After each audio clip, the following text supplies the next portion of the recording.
What's up, guys, and welcome back to the European qualifiers here for MDL. We've got Kinguin. We've got going in to game 2.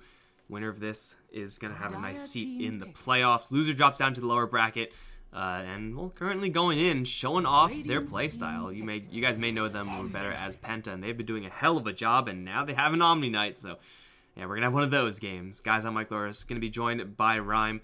Omni Knight, not a hero we get to see all that often because he's always frickin' banned, man. Pick Razor. I dare you. Do it. 10 seconds. Pick him. See what happens.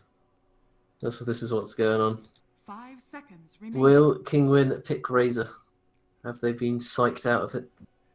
I mean, after last game, the conclusion is to not pick Razor, but against an Omni Knight, you kind of want to pick a Razor, so I don't know. I think Kinguin are veteran enough so that they could kind of like refresh themselves after that first game and just kind of go into this one fresh. If you go into this, if this is game 1 and you're seeing this, you pick up a Razor, right? Mm-hmm. You do. So it's a question of can they just forget the past and just, or not forget it, but just like adapt and adjust a bit. What? That's not Razor. Are those guys Razor? Missing a bit of the zappy zap. Uh-huh. Hmm. Grounded Razor, maybe, without the lightning effects. Just an empty... No, these people have legs. 10 It's not Razor. True. Well, it's a When I see Terrorblade someone, I eligible. always try and count the number of legs they have. You never know. Like when you go outside, you talk, you look down, turns out center. It's a bit of a nightmare, really. So always check the legs. Well, it's 4-4 right now, so no huge advantage.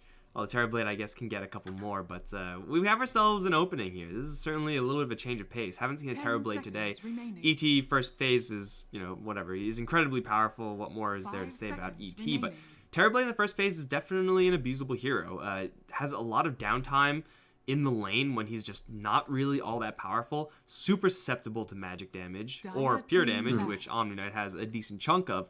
So King would definitely have to build around this Terrorblade and make sure that he is going to get some defensive support or enable him offensively. Get him into a spot where he can actually sit there and push towers freely. Yeah, I see that as well. It's like, I'm looking at this game and you see Bounty. Okay, can they pick Tinker? Do they have a Tinker player? Will they be able to pick it? They bound out OD on the side of Kinguin. Honestly, I'm just looking at Tinker already. Like, you can legitimately just pick it straight up, like, and you can make it work if you actually have a good Tinker player. But I really don't know. Aramin's been playing mid, and I don't think his pool includes Tinker, as far as I know. So that kind of removes that possibility. I don't think so either. I'm sure he can play it, but I'm pretty sure it's not like one of his heroes. I mean, when I think of like Aramin playing mid, I think of like Zeus, Viper, all that kind of stuff, and Visage, but Visage has been removed. Well, I mean, even if you don't get a Tinker here, there are still a ton of heroes that have magic damage enough to get on top of that Terrorblade, who can also snowball with the Bounty Hunter. Tinker is maybe the best hero at that, but he's not like the only hero at that. So you definitely have some options there. Kinguin going to grab the Bane, so getting that Bane ET, definitely an easy setup right there, and getting a grip versus an Omni Knight, certainly very powerful on top of that. So lanes looking awfully powerful here for Kinguin. Of course, when they do have that Metamorphosis available to them. On the going inside of things, Bounty Hunter, looks like they want to play this game a little bit aggressively as well. Omni Knight, for who though? Because Omni Knight by himself is mediocre in lane, unless you're, maybe going against Razor. We're speeding up, so let's see what happens. We got Tracks running around. Track plus Glimpse is obviously very nice. You've got a solid like early game team fight, or not really team fight, but kind of skirmishing lineup with Bounty and Omni. You can heal people when Bounty's right next to them, and suddenly bam, 600 damage out of nowhere, and Glimpse into Omni slow and all that kind of stuff. And Razor wasn't banned out. I guess they figured, hey, if they don't have the balls to pick it up, why waste a ban? Well, now it's I didn't even notice that. I assume they would have banned it out already. Okay, let's track. This is Aramin's hero. Yeah, there you go. There's some lightning right there. Leg advantage. There you go. But you have Bane Razor, so you get that Link combo, which is pretty sweet. Leshrac doesn't really have a ton of setup. The Glimpse is pretty good, but it's not like hugely impactful every single time. It really is situational there. But Leshrac is a hero that, with Omni-Knight, can get absolutely stupid, because Leshrac is usually going to be close to enemies anyway, just to get that magic damage out there. So getting purifications off on him is a breeze. He's also... He doesn't really care about his damage getting drained that much. He's generally very good against Terrorblade as well, although he needs to stay like roughly on par with... It happens too often that you're a Leshrac and you've got like maybe Bloodstone and a Yules, and then Terrorblade just comes in with his 300 damage, just instantly kills you because you have no armor. So you need to get that Shiva up pretty quickly. Dire team ban. The armor you do have is... You're going up against an ET as well as a Razor, so the armor situation is going to be really bad for going in. They do have GA. Maybe it doesn't get shocked off by the Razor. That could do some serious work here. I mean, lots of physical damage here from Kinguin. Yeah, it could be okay. I'm just looking through what heroes are available. 5 seconds remaining. I'm thinking like maybe Lycan as like a pick here for going in. A Lycan.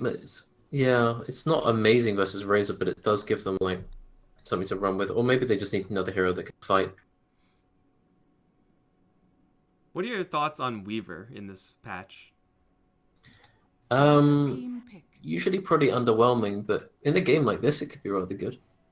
Like, I think Weaver's the kind of hero that needs to cross lane, and a Weaver that's very farmed can win a lot of games because you just get like your Lincoln's Diffusal, and you have so much damage that no one can fight you. You instantly kill supports, and then you have the option of buying Bloodthorn, Nullify, whatever you really need. And it's decent at taking Roche, and it can snowball an advantage pretty quickly. In a game like this, it's nice versus the Razor. It's mediocre versus the Terrorblade. It's neither really here nor there in terms of being good or not. Yeah. It definitely seems like it's a last pick hero, and nothing but a last pick hero. Yeah, that seems about right. I'm just looking for in terms of heroes, what they can do here. Sniper is decent-ish. In terms, you might want to put like the Leshrac safe lane, and then you can do a sniper mid.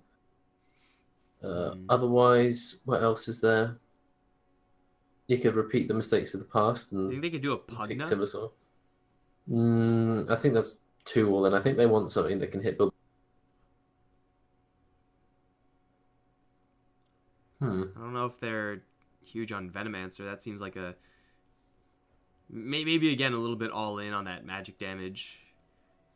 Yeah, again, it's good versus Terrorblade, but you don't want to go too ham in that direction. You got to make sure you're balanced out at least a little bit. You could pick PL here. Oh, they go for the Luna again. Luna. Luna into Terrorblade. Yeah, okay, they're pretty confident. Aggressively, it's a really nice hero to have with Leshrac. Like, you can tear down objectives super quickly. But up against Razor, like, losing damage as Luna really sucks. The illusions on Terrorblade tank your Eclipse shots. 5 seconds remaining. Seems like it's definitely a nice mixed hero to have up against Kinguin, so they have a little bit of physical threat.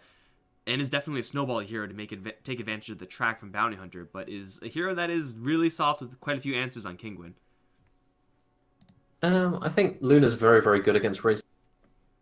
Really care that she does have a lot of other sources of damage. Also, she's very fast and builds Hurricane Pike naturally, so she has a way of getting away from that as the game goes on. But this last pick, Abaddon. I don't really like this. This game could go really out of control really fast, as almost every game I've seen done. Like, their lineup is a snowball lineup. Again, they've got a hero that probably just run around with Track and Disruptor in the form of Leshrac. He's going to be very difficult to kill.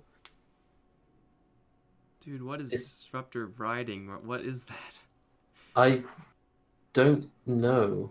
It's kind of a loop bug thing. I don't know what that is. That's no Raptor I've ever heard of.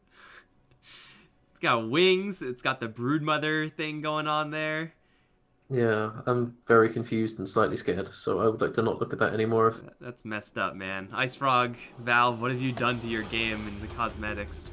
But the Abaddon last pick, give them that extra bit of safety, for sure is great at just making sure that the enemies don't have track vision over you the entire time. Photic Shield, a pretty free purge every single time there.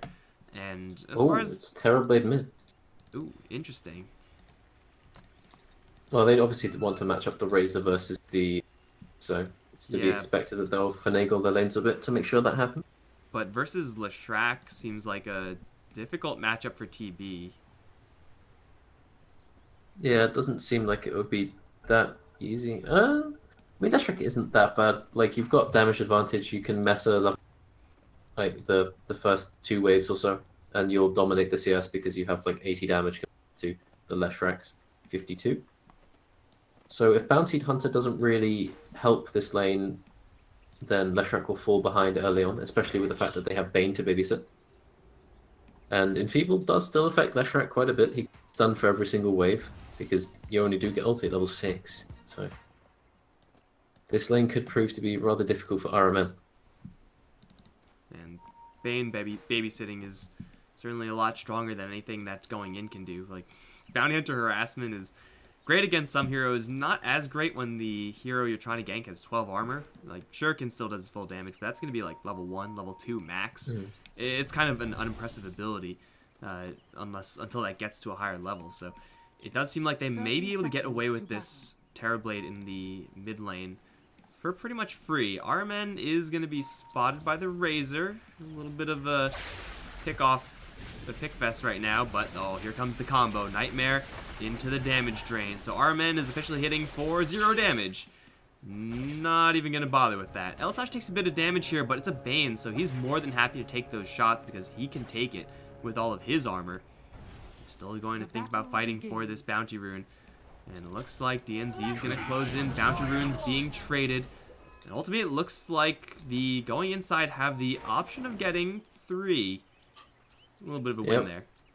Luna's on the run, but she'll make it away. Now, I'm surprised that Mitch isn't blocking some of these camps to avoid the ET briefcasing. Because this top lane is designed basically, Abaddon will help the ET dive with this damage. He'll be shielding waves, pushing it in, making sure that Luna never really gets a chance to go to the wave without getting hit by ET. You just eliminate this camp and things get a lot easier. That's what I would do anyway. And now they have to deal with us setting up the tower. So maybe he can get in time and sit in that camp and block it himself. Maybe at the same time do some damage to Katsu, who's gone in really, really far around. DNZ, he is here and they do see him. They're pretending they don't see him, although the creeps are going to give that up. Creeps are not so smart. Fortunately, they can't pretend. I'm sure they could if they... But they would if they could, rather. They have strict orders to attack on site. Yep. As you can see, mid lane is going a bit one-sided. Oh, first deny coming out from RMN, and top lane is getting lively. And Kasura's in trouble, maybe? No, he should be fine. Man, this damage, though, from just Luna being in the general vicinity. So much extra damage from a Disruptor who ordinarily is a pretty decent hero at poking, but with plus 14 gets a little bit disgusting. Once they get that beam up on the Luna, now it is up. They have a decent shot for a kill because they have just a small stun. That's sometimes all you need. A Photic Shield doesn't help you at all versus that field, and he will be once again beamed down. DNZ dead to the tower, however, making it a 1-for-1. Chasing forward for Katsur, one more beam, but that won't get the kill. Snitch now has to back off. It's a 1-for-1, but the first blood does go towards Oliver. Yep, that's the hero that's really going to make the difference in this lane. He gets Aquila and he gets a wand and a whole bunch more regen. It gets very difficult to get CS as the Abaddon because the Luna will just hit so hard. But thankfully, there's 3 range creeps for him to come and collect, so he's going to be happy about that one. Even though he's under a little bit of pressure on this top side, Patos is having a much better time than Boogie on this bottom lane. Omni Knight is still level 1. The Bane has just been chasing him down forever, and this is pretty much what you would expect from the Omni Knight versus Razor matchup. If you get close, you get your damage drained out, And then you really don't have anything to do at that point except for try to run away. It's really, really difficult. Nisha is getting hit with the Split Earth. Now they have to finish him off with right clicks. They have one more Lightning Storm. It's going to be just short. Couple more right clicks. Oh, 1 HP, literally. DNZ is almost going to get the last hit, but he fails. In the Fog of War, Nisha jukes him out and survives. Literal 1 HP. Armor. 15 armor. Pretty good. What is Now that shield Oliver, block? is he dead? Looks like the sleep Nah, doesn't he's okay. quite last long enough. He should be able to back up to his tower. Oh, here's the second metamorphosis. I wonder if they can actually... there's a creep wave kind of protecting this Lestrak. They don't have enough control here. Our man still takes an absolute truck ton of damage, but not lethal damage just yet. DNZ's still hanging around here, but again, there's only so much he can do, especially now that there's a sentry drop, which they should know about over in the mid lanes. It's very fresh. Yep, Man, the they CS is... have vision around this. Bounty Hunter can't really come back to this mid lane, so he's going to go back up to top lane. And Oliver might need some help. Well, these lanes are not going well. Jesus. Yeah, they're This bad. Omni is having a lot of trouble. Oh, but they do kill the Bane alone, because Just gets Bane a little has... bit too close to the tower and starts drawing tower aggro. Huh, So that's odd. a little bit of a screw up there from the Bane. Oh, this is nice. Sending out the illusion to make sure that... And that's a regen for him. Oh, and now Denying the Patos, regen to Aramen is very nice. he's in a little bit of trouble as well. Aphotic Shield is level 2, but a lot of damage here. Luna, woken up with the beam. Not quite enough. Telasasha is going to try to kill off DNZ. Does have a level 1 Brain Sap, but that's it. Stomp coming in. Oliver does get hit by it. Only a level 1 Stomp still. They'll focus onto Mitch. Puts up a field. And it looks like he'll be able to get away. Aphotic Shield not in range. Now Oliver trying to race for the Bane. He will get it with the help of that Janata hit. Katzer, though, trying to chase after Oliver with the Windlace and the boots. He is just faster than Oliver.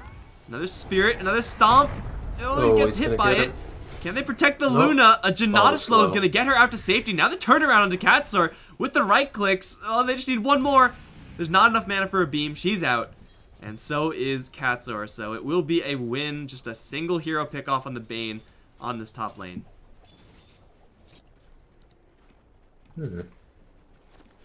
Well, at least Boogie's got a creep wave to himself now. He's going to get some CS. He's currently got minus 670 damage or so, so Can he you have get to wait CS, until that goes though? away. Well, he can't get that one, that's for sure. Alright, now he can get some CS. Don't miss CS here, Boogie. It's so precious, these like small waves that you're able to pick up. Over in top land in the meantime, Patos once again caught in the field. Glimpsed right back in. There's another beam which should kill off Patos. No, it'll just be the right clicks. They do lose Mitch from it, but that means they have another beam here for Katsur. Just keep him in vision. Oliver does have that nighttime vision for the Luna. One more shot, they got him as well.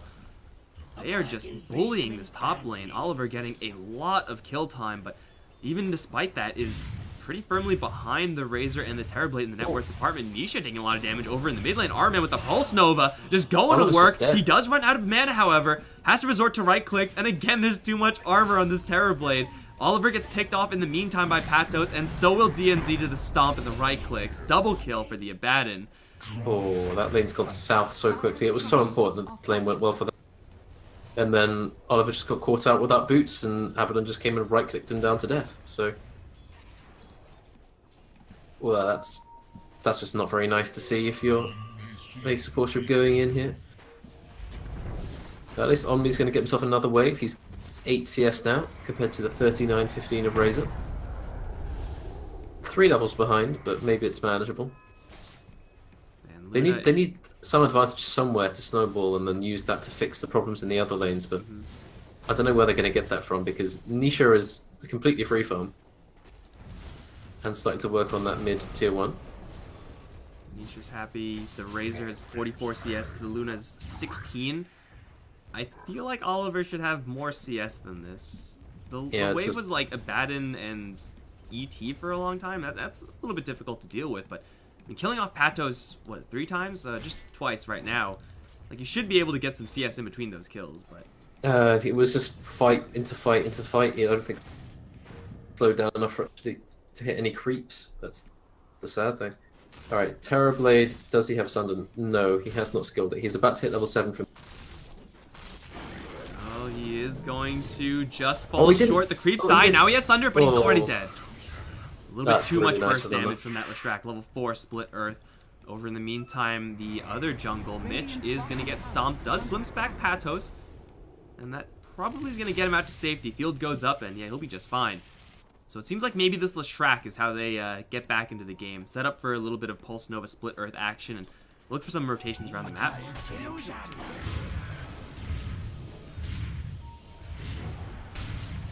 He's getting pretty darn farmed.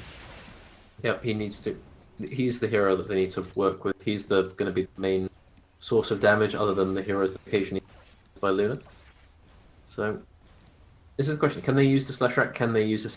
If they can get some kills and some moves with this, then it's going to be brilliant. If they can't, well, tough luck for them. Exotic Deer senses something. He's gonna fall back, but Is he gonna fall back consider far going enough? back into the lane. That's going to be his undoing, because there's an Eclipse here. If they even need it, just right-clicks Purification. Another level 3 beam is probably gonna seal the deal. Nope, not quite. One more glaive, that's gonna do it. Rotation from the Luna is gonna enable this tower push, probably. And Patos is pushing on the top lane as well with that blade. He's able to push pretty darn rapidly, but we can see these movements starting to pick up here from the going in squad. However, the concerning thing is that it's not on Tanisha. This guy is still absolutely free farming. Yeah, Terribly is the one they need to worry about. And he's popped his meta again. He's going to take this tier 1. I don't really think there's any way they can stop this.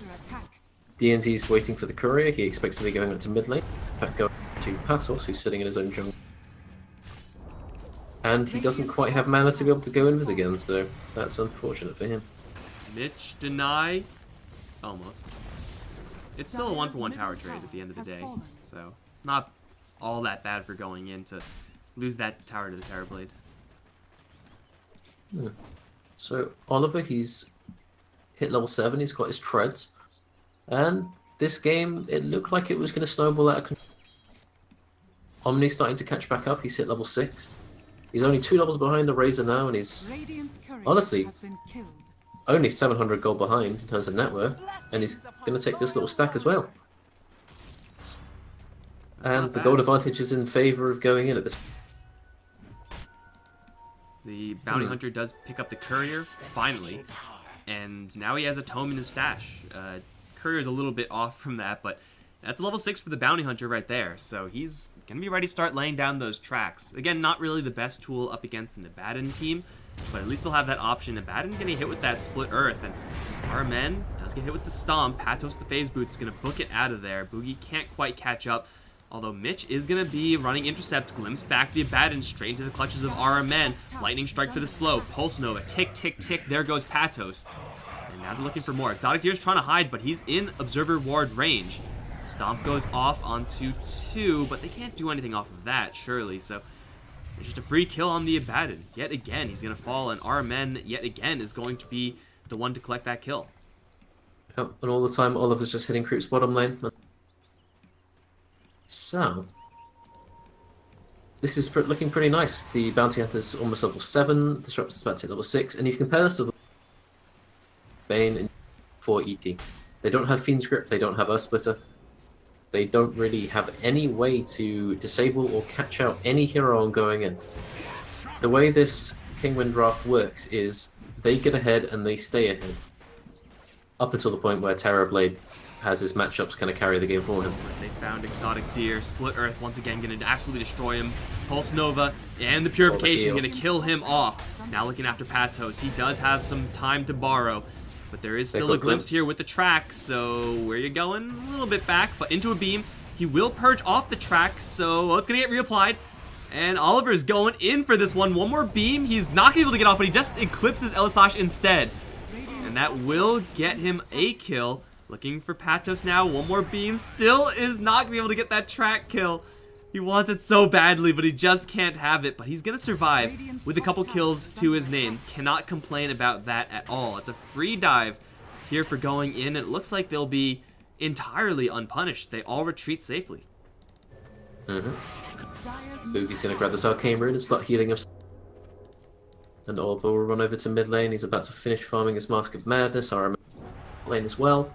When they get these items out, then they can start snowballing this advantage even more. Okay, so Patos is working towards his Hamel the Dominator. Razor's working towards a drum. He's fallen behind again, not to the same degree that it did last game, but still, it's not looking great for him. And Terrorblaze is sitting near the top of the net worth because he's farming relatively uninterrupted. It's really hard to work out where they stand because I think they're happy, but they just need to make sure they don't get caught out by the next big move coming out from going in. And where that move will be is probably around where Razor is right now. Exotic Deer is spotted by DNZ. This is level 7 Bounty Hunter. At Track, of course. And Oliver's coming in with Mitch. Track going to give them the vision to glimpse back if necessary, and they will do just that. Stomp is going to be landing, but here comes Boogie from the side with that pure damage. They will take down Exotic Deer, cash in the Track, and hey, look at that. There's a push on the bottom lane that they could easily jump in on. Top lane's being pushed at the same time, but Terrorblade and Abaddon aren't quite yet at this tower, so nice little rotation there from going in, and we'll get them a little bit more accelerated into this game, maybe even looking for Cats or DNZ thinking about it. And with Mitch in position for a Static Storm glimpse, oh my god, that right-click damage from DNZ just destroyed that ET, and they'll just burst him to oblivion. He did not stand a chance at all. That was insane. Bounty's the second hardest right-clicker on that team, especially with the Lunar Aura. And he's sitting on top of Patos. Oh, he's sighted Nisha as well. They're calling, okay, like, guys, let's get back from bot lane. They've got Fiend's Grip on Bane, just be careful of it. Or are they going to go back even? Because Exotic Deer is still here, now tracked up with the Thunder Strike. There's lightning and Split Earth everywhere with some moon power as well. Exotic Deer still is going to die to the Lightning Strike. Nisha is going to push forward with a Reflection, but he's got some backup coming from behind. Is it going to be long enough? This silence from the Static Storm kills him off before he can Sunder. Stomp comes out onto 3, and it's really well played with the grip as well. Almost full channel. It looks like it will be enough to kill off Oliver, but their support is coming in from the form of the Bounty Hunter. Everyone else has to retreat. Our men will try TP out of here. Gets away just before the Stomp can land. They do get the Luna kill, but it costs them that Terrorblade, and that is so expensive for Kinguin. Especially since, well, the top lane is still being pushed by this Omni Knight. Yep, Omni's happy with this space that he's been given. He's now... And yeah, I thought that they would back off, but they saw the Razor kill, and then Terrorblade just kind of ran in and donated himself. And yeah, it's pretty much... They got Luna, but apart from that, it's like... You jump in to try and get a counter kill after your Razor dies, or it just gets eclipsed and falls over. And he's just going straight BKB. Look at that, Dragon Lance. Now that does not feel good. That does not feel good at all to have to do. Yeah, it's... Make no mistake, it's a forced move. He knows that it's very possible for... Well, we've already seen it. It's entirely possible for him to just get silenced or stunned or whatever and then just instantly blown up.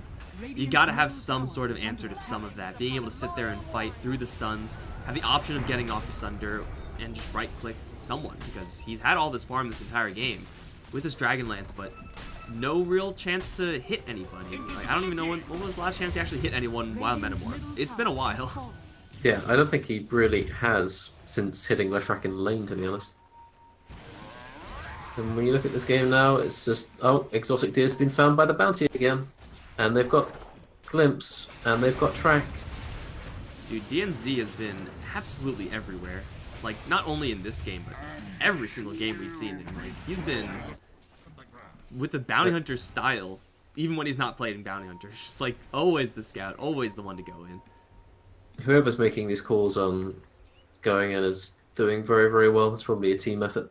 And DNZ's providing all this scouting information. He's running around, getting caught out. He's scouting the enemy support movements and finding the Razor, because they know Razor's going. And speaking of the Terrorblade, he's smoking with Patos and Elder Sash, and they're walking right into Oliver. Who has self-silenced. He will get the armor back, but immediately gripped up. And he will be taken down. They do lose Katsura in the meantime. It's like, yeah, just a little bit of a Leshrac rotation there. It was a track kill on the ET. Interesting use on the Helm of the Dumb Creep, so they get the Edict, and 125 gold will go to our men. Concern But the still tier though 1 on bot bottom will go lane. down. That attack speed from that Curse of Avernus gonna shred this tower. They finally get some action for the Terrorblade, getting a little more cash towards that BKB. Ooh, is this Solar Crest almost coming out on this Leshrac? I like what they do. I think they did this before in the game where they were playing Lifestealer Visage. They went for Medallion and Solar Crest on the same team, thereby getting a lot of that minus armor. And it makes Terrorblades, what is it now, 22 armor, look a lot more achievable to kind of work through. Radiant's top tower has fallen. Plus you have the Edict, does physical if you're going to look to kill off Roche. Oh, the Eclipse onto the Terrorblade! With the beam perfectly timed to interrupt any Sunder action. Nisha just walks into the wrong neighborhood and gets obliterated. Yeah, that's the kind of thing you can't afford to do as Terrorblade. Setting at 1 and 3. He's near the top net worth, but oh, Castle's going to get caught again. Has a stomp, but it's going to be cancelled by the Shuriken. And now the Split Earth. Armin actually is going to keep Patos out of the fight and then run off the Elder Titan. Patos, Exotic Deer. Looks like Exotic Deer's clean out of here. Patos, Yeah, maybe not glimpse. as much so, because they're looking for the Split Earth or the Glimpse. That's good too. He's caught in the field, he's caught in everything, and he's tracked up Armin- and dropped. Right Armin just outside dropped of his yet again items. another tier 2 tower. Aramen dropped his item and taunted. Right there, I saw that. It's a bit mean, but... This Patos knew he was going to die, he just had to watch Leshrac, bloody disco ball just dancing in front of him. The track now picks up the Solar Crest. They have the Solar Crest and the Medallion. With the physical damage of the Edict, Roshan is not going to last long at all, nor are these random skeletons walking in. These guys did not sign up for that. Spirit coming in on the ET. Once again, it's going to be just a little bit too late to really do anything. And that will be Oliver now with the double life. Let's see what talents he opts to go for. He's probably going to go for the...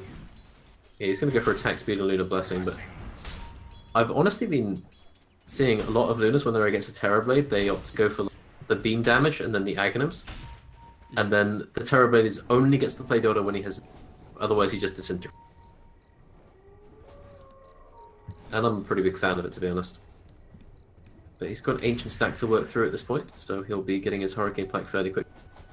Exotic Deer is utterly terrified of Aramen. You can see that happening in the bot lane. Yeah, Razor is... The Kinguin Razor has had some serious difficulty in this series. I mean, we always talked about it in the draft that, like, we dare you to pick up Razor. Kind of a stare-down contest that they had in the draft, and they ultimately did, and he's kind of just getting crapped on. 0, 5, and 0, despite having perhaps the best lane a Razor can possibly ask for of versus Omni Knight by himself. It still is struggling he had Bane to really helping. do anything. He had Bane helping him as well.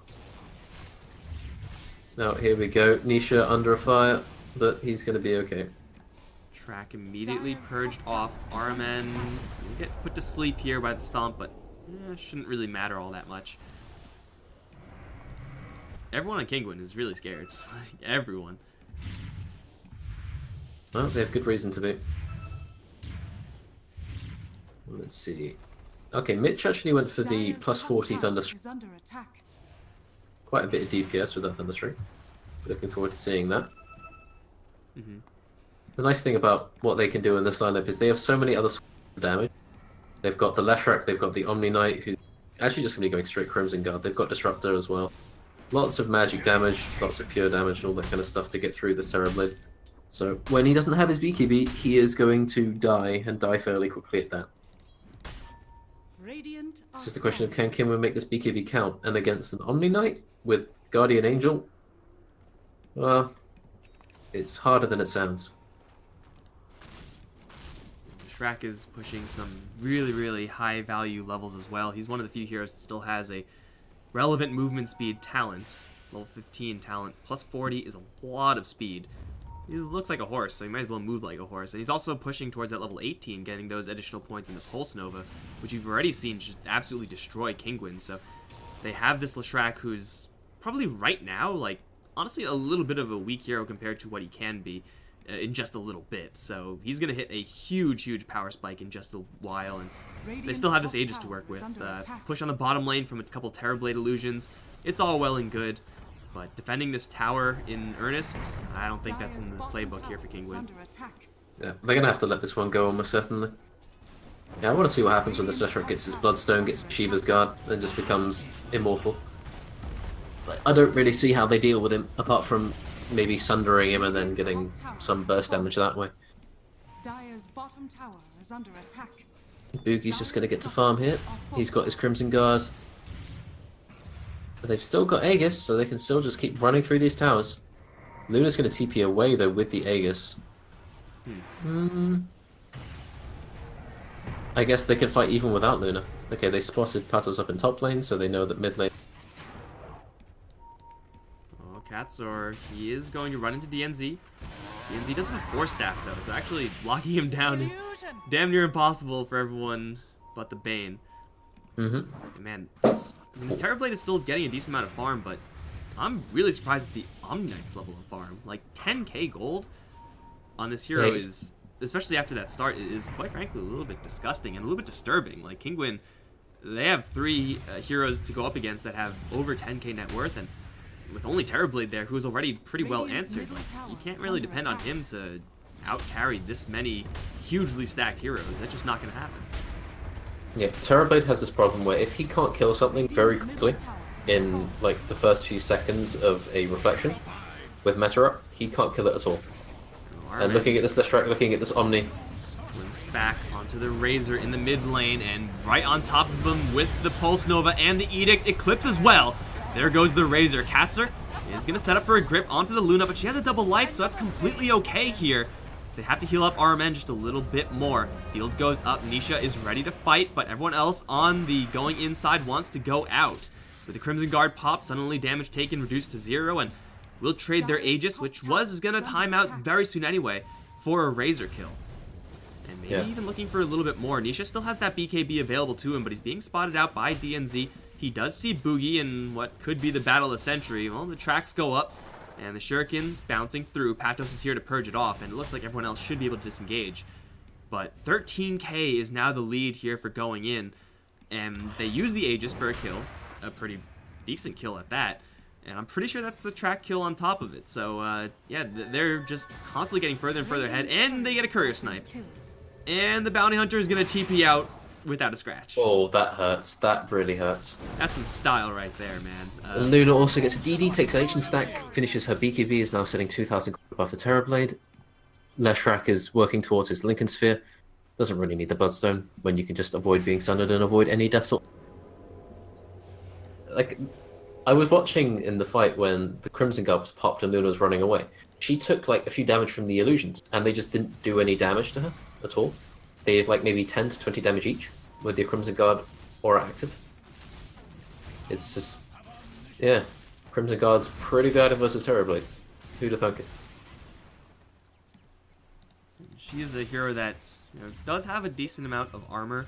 Of course, up against the ET, if she's close enough, it's not really going to be hugely relevant, but it doesn't seem like that's really matters. ET like, has had a very difficult time getting. He can't walk anywhere near that Luna. Yeah, the Luna has not been near ET and Terrorblade at the same time. Like, that's what Kinguin need to have happen in order to kill her off effectively. I don't know how that's supposed to happen, but that's what they need. Oh, he's got his Sunder off, so he'll be okay, but he might get... No, Disruptor isn't in range to glimpse to force the BKB. Patos is desperately running away from the Leshrac for his life. Oh, and the RMM won't find it. So, we now have a situation where we have Razor walking past a ward on his own agents. So, going in know exactly where pretty much all of Kinguin are, and they can use that information to make a move. So, who are they going to go for? And Bane gets the D ward. Yeah, but they are close enough to maybe punish. Oh, they're going to get the glimpse. Maybe. They just need a little bit of vision here. They see him now. Track, and they don't even need the glimpse, actually. They'll just straight kill him. You know, why waste the spells, right? When you can maybe glimpse Katsor? So, Disruptor moved towards the Terrorblade instead of killing the ET there. That was a bit odd. Yeah, maybe they Missing figured it on was a little bit too kill. far. Oh, that was that cute. Did they just illude? They put an Evocative Shield on the illusion and just ran it into. That's nice. That's a way to delay the push, I guess. And Terrorblade is about to finish his Skadi. He's 200 gold, or 125 gold away. He might even sell his Quelling Blade just to finish it. He shouldn't need to, though. Big stat boost for the Terrorblade. He's still doing a lot of damage here, and the Leshrac is not working with all that much HP. He does have the Lincoln Sphere probably completed on the Courier. He has a Lincoln Sphere on him. They do have all these kind of additional auras and effects to get that Leshrac a little bit of extra safety. But if he's put into a compromised position without proper assistance, he will die very, very quickly. Kinguin just have to find that opportunity, and this is really where their draft is kind of lacking. They don't have that Bat Rider hero to find someone and then isolate them and kill them off. They're just not in their draft. So their only real disable is the Bane Fiend Grip. That's it. Mm-hmm. They're just receiving all of these ganks without starting any of their own. Well, there's a Hood and a Blade Mail up Abaddon. Follow the Leshrac and try and make sure that he doesn't get away with what he wants to do. Luna's... she's working towards a Lincoln Sphere, but it doesn't really matter that much at this point. She's just going to be very farmed, and I don't really think they're going to have enough.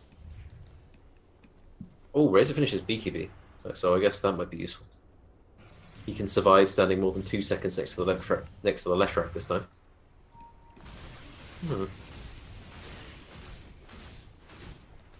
So there are definitely items coming up on both sides, but the big items, the only one that matters right now, is that Aegis, is that Cheese. Roshan is up once again, and we already have DNZ, as per usual, stalking out some potential victims in Nisha. Everyone else is pushing in the mid lane in the meantime, so maybe DNZ just looking to cancel a couple of TPs here, while the rest of the team goes... Oh yeah, this TP is so canceled. The Terrorblade is stuck here, so the TP's got to walk back.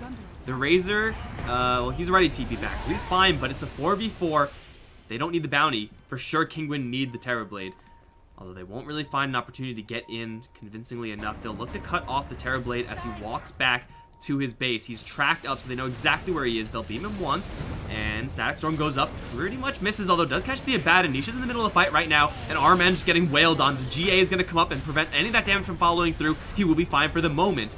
Although the Disruptor probably not as much so. He'll be picked off by the big bad demon. Boogie is kind of left behind as well, and he too will fall as the reinforcements come in a little bit faster there from Kinguin, now chasing forward for more.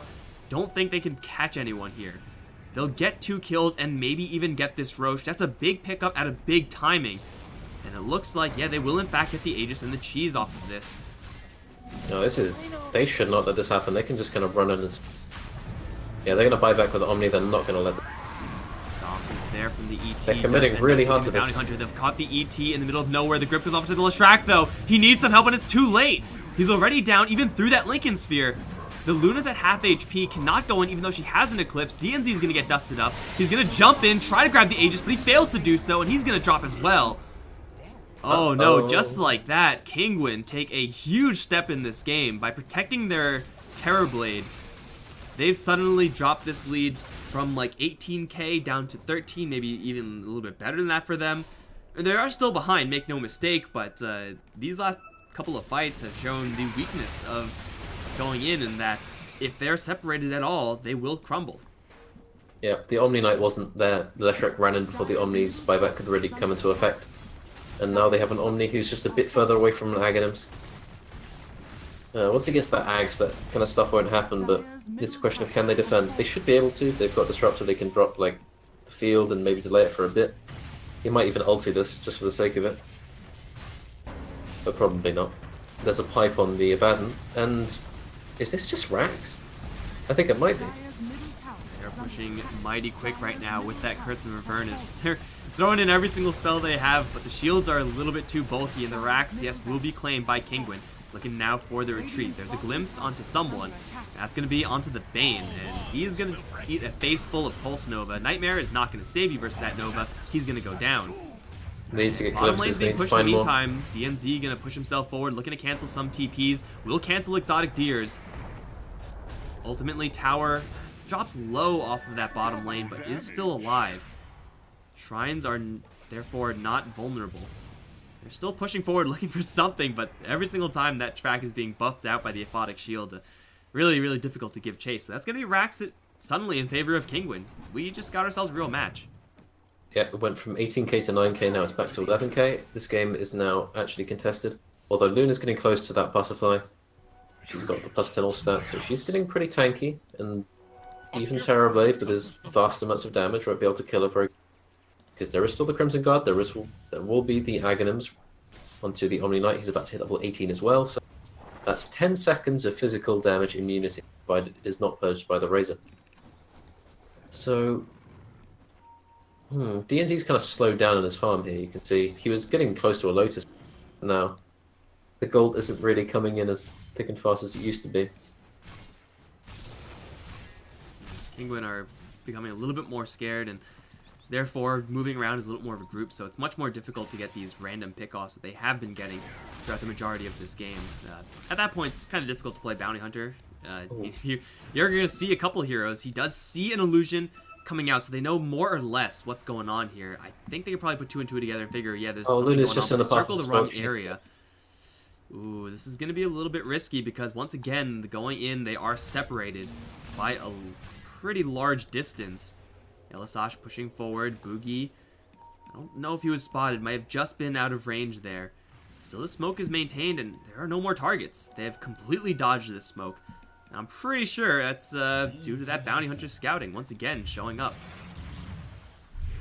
Yep, this vision he's providing is so important. Okay, is this going to be a smoke coming out? They don't have... No, they have smoke in the backpack of Disruptor. But smoking into the Terrorblade with Scardy Butterfly Aegis is slightly scary as a proposition. So, possibly not recommended, but they need to defend this somehow. Maybe just going to abuse the lack of initiation. Throw out some free lightning strikes, because what's the worst that can happen? Probably just get stupid and get caught with that stomp, but other than that, like, nothing really as a negative happen off of those plays. So they will thin out the creep wave, and there is no more creep wave, so back to protection going to kick in. Another creep wave is coming, and looks like they want to push as hard as they can. There goes the barrier. Creep wave now pretty much impervious to that Leshrac and Nisha. Gonna push the front lines. Armen's gonna miss his first stun and has to back off. Purification can keep him pretty healthy, but the Terrorblade has his eyes on the prize. Aghanim Scepter bought out by the Disruptor. If he can get a Static Storm onto Nisha and Exotic Deer, that can be fight winning right now. Nisha is a little bit isolated off to the side.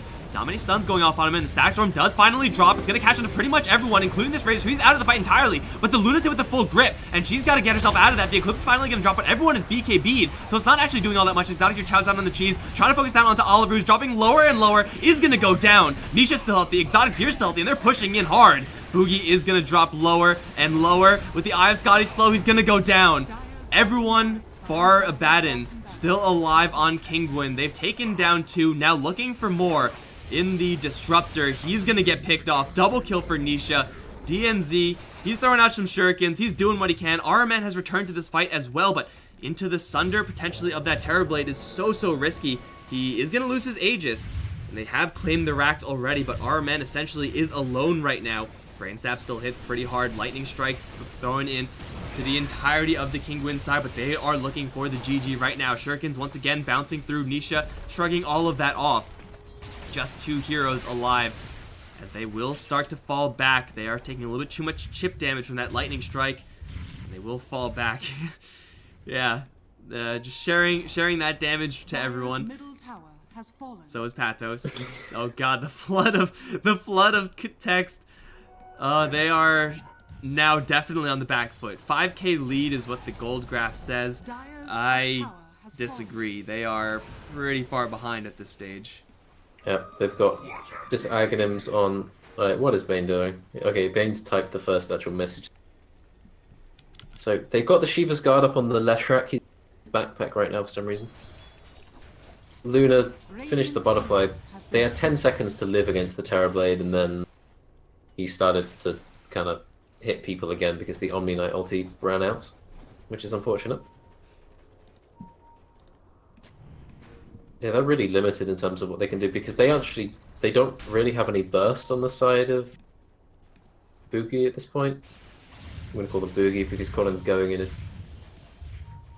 The Luna was hitting but doing no damage, and the Terrorblade eventually just persevered, and then he started killing people. They need to make sure the Terrorblade dies before that GA ends. And I don't really think they're capable of doing that, given the fact that Abaddon on the enemy team is... He actually took the damage talent, so he just wants to end the game. And they're going to run right into Mitch. Run into Mitch. He does have an Aghanim Static Storm. He'll drop the Eclipse immediately onto Nisha. Oh, the Static Storm comes a little bit too late. Now the BKB's up on the Terrorblade. He'll push forward with Exotic Deer as well. They have the grip onto the Luna, and she's dropping so low so quickly. The GA comes out a little bit late. The Luna will be forced to buy out right now. Looking to turn around, perhaps. They'll lift up the Bane into a Split Earth. They will put some damage into him, but the shield goes up immediately, and he's fine. As Oliver is once again in this fight, but he has to be a little bit careful here. Oh, someone else got left behind. It's DNZ. Picked off by Exotic Deer. And now they'll shuffle up towards the top lane. Looking to end this game once and for all. This gold lead is doing nothing for them. It's down to 2k. Nisha is just laying into the tower. Fortification is going to hold it. That's actually backdoor protection for a little while longer. Arman's going to get into the back lines, but no one's on top of Nisha. He shreds Oliver. Now he's on to Boogie. All the durability in the world is not going to save this Omni Knight. And Arman, he's going to give over 200 damage to Exotic Deer. They win the game. Oh, that turned real fast. That is some Terrorblade action for you right there. Terrorblade Dota 2. Yeah, they lost one fight, they lost Roche, they lost the fight around Roche, then they lost. So, yeah, let's take a look at that graph. You see, oh, that's what, a 20k lead, and it's gone in the space of about 5 minutes, I'd say. Yep. Yeah. That's rough, man. I mean, they had a lot of tools. It just seemed like just that one fight where they lost in that top tier 2 Radiant area that let Kinguin then take the Roshan, and then that was botched as well. I mean, going in, we're doing pretty well up till that point, but at a certain point, like, you're not able to burst down a Terrorblade because he just has too much raw HP. And Leshrac does magic damage, which is what you want, but not really quickly enough before he can get his thunder off. So the Terrorblade was never really in any trouble. Just a lot of things going wrong there for the Dire side as they push later and later into the game. Yeah, this game, I don't know, eventually they just weren't able to kill anyone. There just wasn't any damage coming out of the Dire side. It didn't matter that they could survive with GA forever. But in the end, Terrorblade survived through all and then still just murdered everyone. Right, maybe they could have done something different with builds or whatever, but you never know. Just well played by Kinguin and unfortunate plays from going in. Time to dig deep for both these two teams. Rhyme, you got to dig deep as well because we're going in for one more game. Winner goes into the playoffs. Loser drops down to the lowers to play tomorrow. I'm Mikelorus. I've been joined by Rhyme, guys. Game 3, final game of the day, coming in just a bit.